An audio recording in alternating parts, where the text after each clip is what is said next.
weekend, Kevin Hart released a video apologizing to his wife and kids for bad behavior to reportedly get ahead of someone trying to extort money from him. And his ex-wife is speaking out about being cheated on and being used as a punchline in the stand-up show. So the question is, how would you handle that? Which part? I don't know.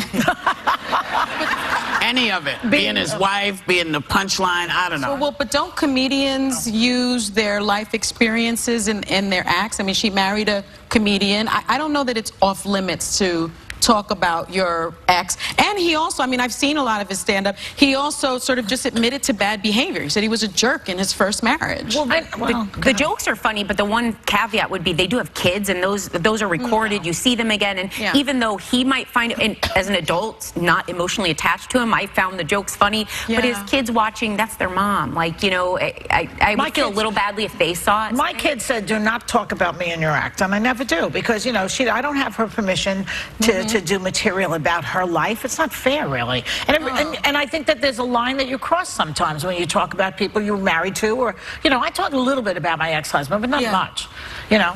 But I don't want to put him down. It's not necessary. What's the point? To get a laugh? There are other things to get laughs off of. But that's me. I mean, the other thing that people are saying is, you know, he met his first wife when he was, second wife rather, when he was still married to his first wife. Right. And there's been a lot of back and forth between his ex-wife and his current wife. The math doesn't add up. The math doesn't quite add up. But then people are saying, well, that's what she gets, the second wife, because you lose him how you got him. Yeah. Well, she also, the second wife, apparently the second wife, when she was in the relationship with Kevin Hart, someone research told me this, that she was saying about the first wife, that the first wife should stop acting like a victim. Well, now she, you know, my mother, don't spit up in the air, it comes back in your face. Yeah. So there it is, you know, now you're the victim of the infidelity, so keep your bazoo shut. I went on a first date with a guy online, and I remember one of the biggest turnoffs was the whole night he talked about his exes in such a negative way that I sat there and I was like, a guy I went on one date with from OkCupid, that he spent the whole night and he was like, right? Like drinking it. I was like, this is like so not fun. Like it was. Well, how did you get rid of him? I'm curious how you get rid of somebody. That one followed me home. That took a little aggressiveness. Like, I always made my dates like 1 block from my house, so I didn't have to like traipse home afterwards. Yeah. It was about convenience. So the problem was when they say, I'll walk a block with you, and you're like, I really need to get home to the dog. You know, like you end up leading them to your home. The first rule should be don't pick me up at home so they don't know where you are. He never did that. It was always public places. And then you go to the movies or something, you say, I got to go to the ladies' room, and then you never return. You can't do that. Why not? But, you know, one thing that I was... Why can't you do that? Tell me why you can't do that. You can't do that. It's rude. But if the guy's an idiot or obnoxious... But if I walked out on everyone that I didn't...